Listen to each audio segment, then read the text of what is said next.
ક્યારેય એવું બન્યું છે કે કોઈને સૂચના આપી હોય અને કામ ધાર્યા કરતાં સાવ ઊંધું થયું હોય? ઘણીવાર થાય ખરું ને?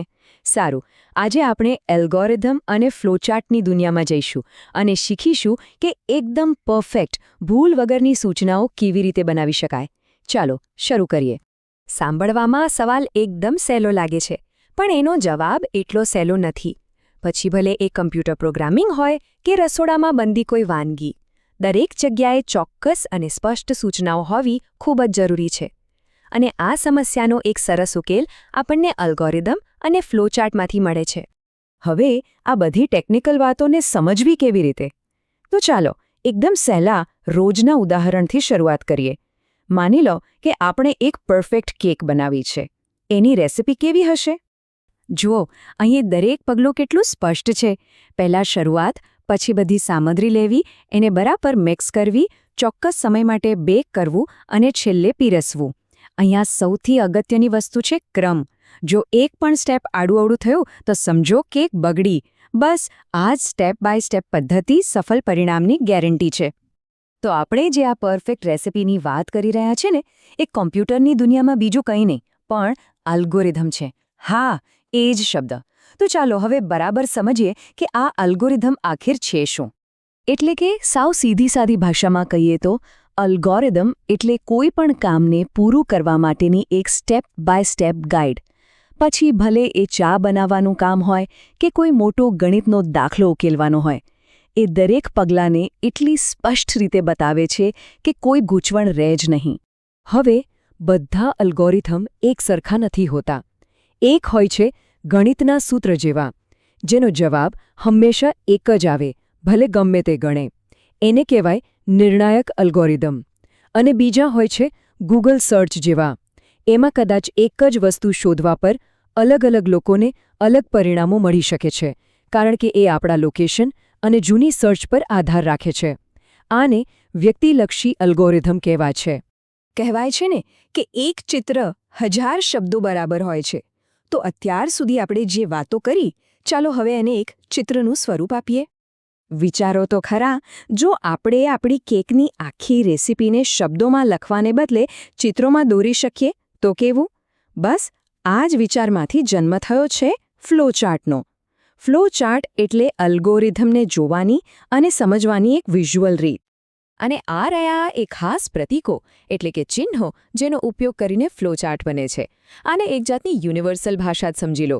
દુનિયામાં ગમે ત્યાં જાઓ, આ નિશાનીઓનો મતલબ એક જ રહેવાનો. ચલો આમાંથી જે મુખ્ય છે ને એને જરા નજીકથી જોઈએ.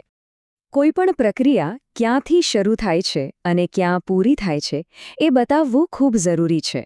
અને એ કામ કરે છે આ અંડાકાર, જેને ટર્મિનલ કહેવાય છે. એકદમ સિમ્પલ, સ્ટાર્ટ અને સ્ટોપ પોઈન્ટ.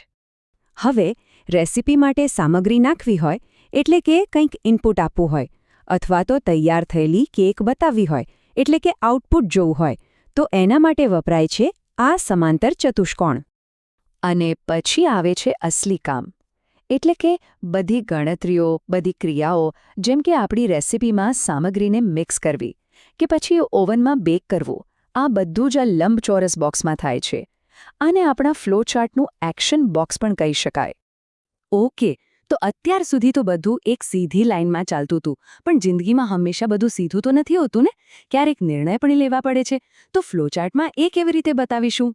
અને અહીં આવે છે સૌથી મજેદાર ભાગ, નિર્ણય લેવાનો. આ જે હીરા જેવું દેખાય છે ને, એ છે ડિસિઝન બોક્સ.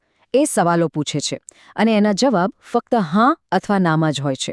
બસ આ જવાબના આધારે જ ફ્લોચાર્ટ નક્કી કરે છે કે હવે કયા રસ્તે આગળ વધવું. ઉદાહરણ તરીકે આપણે એક સવાલ પૂછી શકીએ, શું કેક ગોલ્ડન બ્રાઉન થઈ ગઈ છે? જો જવાબ હોય હા, તો એક રસ્તો એટલે કે અવનમાંથી બહાર કાઢો.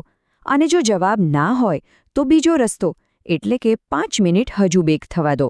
જોયું? આ એક નાનકડા હા કે નાથી આખી પ્રોસેસ કેટલી સ્માર્ટ અને ફ્લેક્સિબલ બની જાય છે.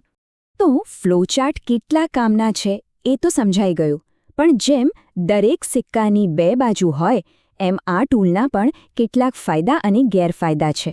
ચલો એના પર એક નજર નાખીએ. સૌથી મોટો ફાયદો તો એ છે કે બધું ચિત્રની જેમ સ્પષ્ટ દેખાય છે. ગમે તેવી અઘરી પ્રોસેસ પણ એક નજરમાં સમજાઈ જાય છે. અને આના કારણે જ ટીમ સાથે વાત કરવી, ભૂલો શોધવી કે પછી આખી પ્રોસેસને સુધારવી બધું એકદમ સહેલું બની જાય છે. પણ એક ગેરફાયદો પણ છે.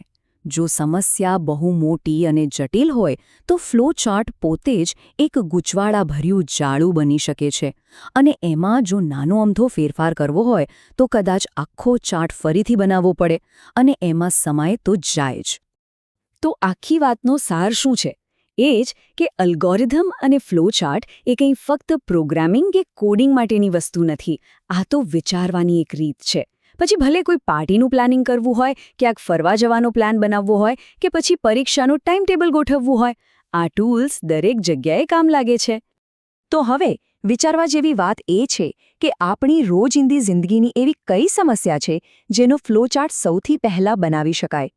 સવારના ઉઠવાથી લઈને રાત્રે સૂવા સુધીનો રૂટીન, મહિનાના બજેટનો પ્લાન કે પછી પરીક્ષાની તૈયારી કેવી રીતે કરવી?